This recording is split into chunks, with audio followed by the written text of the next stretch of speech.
Big tech layoffs that have been persistent throughout the early stages of 2024 are something that Spotify has not been immune to either. While I've talked about what has happened over at Apple, Microsoft, Amazon, Disney, just about every traditional and online company that you can think of has gone through massive layoffs, and 17% of the company, I kind of think that'd be fairly massive. So Spotify's CFO, Paul Vogel, isn't he a basketball coach? He used to be with the Indiana Pacers, announces exit days after company lays off 17% of the workforce. Spotify's chief financial officer will leave the music streaming giant in the coming months, with the company said just 3 days after it was revealed plans to lay off 17% of its workforce in the third round of job cuts this year. This was announced at the end of 2023. Paul Vogel, who joined Spotify in 2016 as head of investor relations and was tapped for the CFO position in 2020, will be leaving the company on March 31st, 2024, Spotify said in a press release. So 17% of their workforce laid off by the first quarter of 2024, all to make room for Joe Rogan's gigantic new contract with the streamer. And spoilers, he's not even exclusive to the platform and he gets $250 million.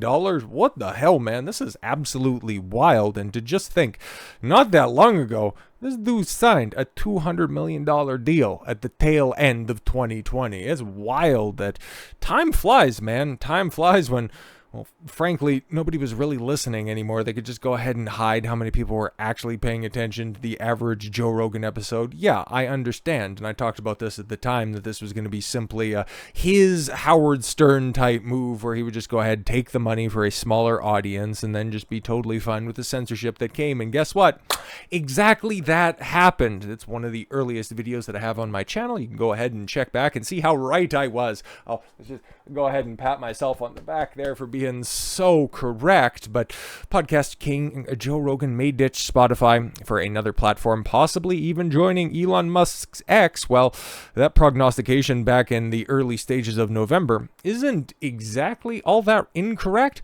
After his contract expires next year, the wildly popular host of the Joe Rogan Experience, yeah, for as much as I'm just going to go ahead and poke fun at his languishing viewer count, well, quite frankly, they can tell you that 11 million listeners per episode. I would think that more of the headline-making episodes kind of make up for the lackadaisical performance that he has during the rest of his slate. Like for every time that, I don't know what, the Undertaker dunks on current WWE roster, or he has a dust up that ends up getting him on the front page of CNN for a week, and they just end up doing some really awful journalism by, oh my god, he's out there pushing horse dewormer and look at how terrible he looks under this desaturated filter. Bunch of scumbags. How many people that used to be ardent listeners of the Joe Rogan Experience? Hi, I used to be one of them. Hell, back in 2017, probably from about 2016 all the way onward, there wasn't an episode that I would miss, even if I didn't really know who the guest was. It was there. I would watch it. It would be a pretty interesting, intriguing, informational time. But the moment that he made that exclusive jump, or that exclusive jump over to Spotify, like a lot of people did, they didn't make the transition. And now, well, how the turntables have turned tables, but an exclusive licensing deal with Spotify that paid him a reported $200 million in 2020. So yeah, he got a big old payday, and justifiably so. At the time, he was the biggest name in podcasting, and now I don't think his brand is hurt all that much. And given the fact that he just got $250 million, that is, yeah, it's been confirmed, by the way. Like, this isn't just simple speculation. For all of the numbers that Spotify does hide, they aren't doing the same thing this time around. But Spotify has locked Joe Rogan into another multi-year contract. Where's that exclusive description? Oh, right, it's not. Weird. Weird. I've got a couple of theories on this one, but we'll read the facts before we get into the theory crafting. Worth as much as $250 million per the Wall Street Journal, when they're not too busy, throwing shade at Vince McMahon, you bunch of hacks. Though the audio giant will no longer be the sole distributor of his popular podcast. The spokesperson for Spotify told the Post that the Journal's estimates were incorrect, but declined to elaborate on the financial terms of the deal. Yeah, that $250 million, $250 billion, don't want to significantly shortchange that, has been confirmed multiple times over. However, the new licensing agreement does allow Spotify to sell ads for and distribute the Joe Rogan Experience across several podcast platforms, including Apple and Amazon, as well as coming back to YouTube. The spokesperson confirmed to the Post. I also heard about Twitter. Yes, X. He's going to be back on X, posting the videos, just like Tucker Carlson, just like who are the other leftists? Don Lemon. Is anybody talking about his show that recently got launched? Yeah, exactly. Or Mehdi Hassan, like the guy who ended up, having a very rare W in regards to the Israeli-Palestine conflict. Okay, he ended up getting shit canned from MSNBC and then finding a home on X. Like Rogan probably will end up doing that over there. He made a recommitment to social media, either in conjunction with this announcement or just before it. Whatever, it really doesn't much matter. It also reportedly involves an upfront minimum guarantee plus a revenue sharing agreement based on ad sales. Yeah, no, that's good. The Journal reported a move designed to maximize Spotify's audience, yes, and podcasting revenue model as the company looks to bolster its profits.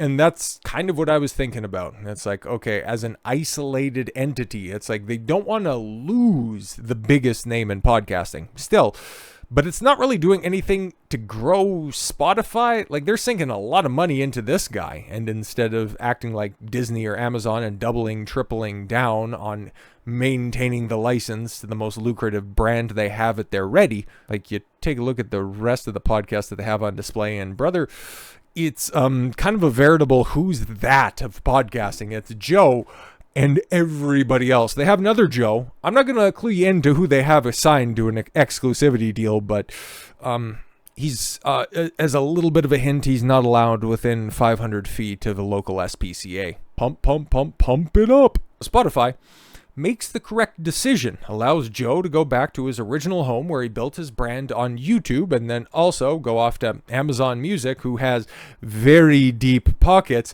and then Apple, returning back to iTunes. And does Apple Music do podcasts? I don't have an Apple product because I have an IQ north of 100. Those are the big places, and the fact that he gets to go back there, that just, well, realistically, that just kind of raises the level for everybody else. Like, this is a great thing, okay? For as much as I'm kind of lukewarm on modern day Joe Rogan, kind of like his political takes, I think that this gigantic deal is good for everybody. By distributing a JRE more broadly, Spotify stands to make more money from ads, which will reach a larger audience. Exactly. Spotify announced the deal on Friday alongside an interview with Rogan, who hosts the most listened to podcast globally that's topped the company's rankings, known as Spotify Wrapped, every year since 2020. An impressive feat, unless you look at the competition, right? Joe Rogan's, runs. The average, episode runs for 2 hours, 37 minutes, which, I don't know, as an ardent supporter of EFAP, it's like, you gotta go ahead and step your game up. Representatives for Rogan did not immediately respond to the Post's request for comment, but even you take a look at that little associated article, Spotify has 600 million users, but struggles to consistently turn a profit. Yeah, because you take a look at the people that they signed to exclusive contracts, like Meghan and Harry, the not quite almost royals. It's like, do you think that was a good investment? Like DJ Academics used to have the exclusive show Off the Record over on Spotify, but he has since moved off to greener pastures, pun not actually intended, over on Rumble. And he's doing fine numbers over there on video with his streams, but who else is on there? Seriously, that's why. They don't want to give up Joe, but then at the same time, they also have to turn a profit on it. Stockholm, Sweden-based based audio giant, inked its first deal with Rogan, who began his career in comedy. Well before 2020, but that was when the deal got inked. That's a very weird phrasing of Joe Rogan's life story. He began his career in comedy, but inked his first... he's been at it since the 80s, for Christ's sakes. An exclusive licensing agreement the two parties signed at the time minted Rogan as much as $220 million, according to the Journal, as the 57-year-old's earnings were tied to audience number targets. By June 2023, the company said it had to slash 200 jobs, roughly 2% of its workforce. And yes, we just talked about the other layoffs that are down there. But yeah, this is... I was going to do two things, right? Because Joe Rogan, every time that he popped a rating or had a big, globally recognized episode, back something that he used to do on the regular when he was, over on YouTube, they were very controversial. They were things that you couldn't necessarily talk about when covering them, even being a news outlet on YouTube or other platforms. Couldn't talk about that pre-Elon Musk Twitter. Couldn't make mention of some of the topics that Joe was talking about over on Spotify. But then, of course, even though, he had his popularity and all that stuff, that still ended up affecting Spotify's bottom line. So by licensing him out to these other platforms, allowing him to cast a much broader net, now he's going to not only have to adhere to the terms of service that he cut out with Spotify, I'm going to be able to talk at a much more free and open venue, but now...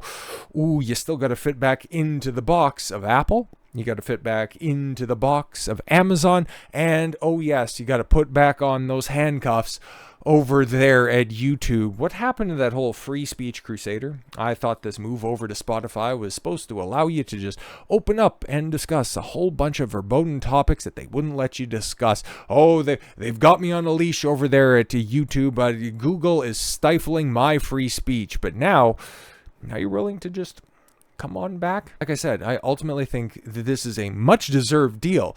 I also think that it's going to be a boon for the entire industry. Like ad revenues, they're about to go up for everybody, boys. Okay, so that's a great thing for creators out there, 1000%. And then it also, just like when Kick and Rumble were throwing out all of those big money streamer deals, that's just a good thing for the entire industry in general that really energizes people out there to go ahead and give it their all when it comes to production, to one day hopefully be the next Joe Rogan and then succeed Joe Rogan in popularity. It's just, I've got some reservations and I can see some holes in the logic here, but overall, it's a good thing. But a little bit trepidatious, just to say the least. So with all that said, thank you all very much for the gift of your time. I've been Don Consuelo. I want you to follow your gut and get after it. Take care, everyone.